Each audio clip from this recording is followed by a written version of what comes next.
बूढ़ा पिता और बेटा संस्कारी। एक समय की बात है, एक नौजवान बेटा और उसका बूढ़ा बाप घर से बाहर टहलने निकलते हैं। वे टहलते हुए बातें करते हैं और मौसम का आनंद उठाते हैं। बेटा आप अपने बाप की बहुत इज्जत करता है। तभी बेटे को वहाँ एक रेस्टोरेंट दिखता है, तो वह पिता से कहता है कि चलिए पिताजी, हम रेस्टोरेंट चलकर खाना खाते हैं। दोनों रेस्टोरेंट जाते हैं और खाना ऑर्डर करते हैं। पिता और बेटा खाना खाते हुए बातें करते हैं। पिता कहता है कि बेटा, क्या तुम्हें पता है, जब तुम छोटे थे तो मैं, तुम और तुम्हारी माँ यहाँ अक्सर खाना खाने आते थे।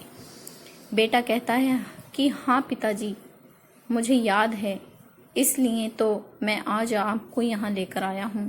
पुरानी यादें ताज़ा हो जाएंगी। पिता अपने बेटे की ऐसी बातें सुनकर मन ही मन बहुत खुश हुआ। दोनों खाना खाने लगे। खाना खाते समय पिता के हाथ से खाना गिर जाता है और उसके कपड़े गंदे हो जाते हैं। ये देखकर वहाँ बैठे हुए लोग हंसने लगे, लेकिन बेटे को कोई फर्क नहीं पड़ा। दोनों आराम से अपने खाने का आनंद लेते हैं।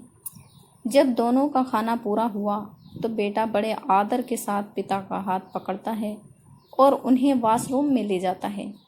तो फिर से रेस्टोरेंट के सारे लोग उन्हें देखकर हंसने लगते हैं।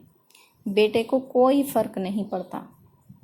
वॉशरूम में जाकर वह पिता के कपड़ों में लगे दाग धब्बे साफ करता है और उन्हें हाथ पकड़कर बाहर लाता है।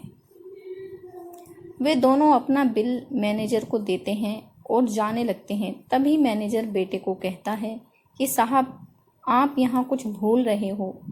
बेटा कहता है कि नहीं तो, मैं कुछ नहीं भूल रहा हूँ।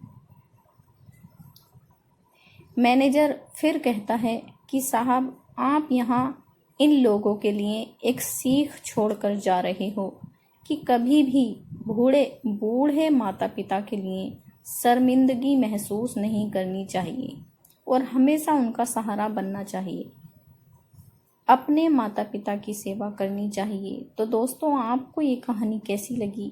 इसे लाइक और कमेंट और हमारे चैनल को सब्सक्राइब ज़रूर करना और ऐसी ही प्यारी कहानियाँ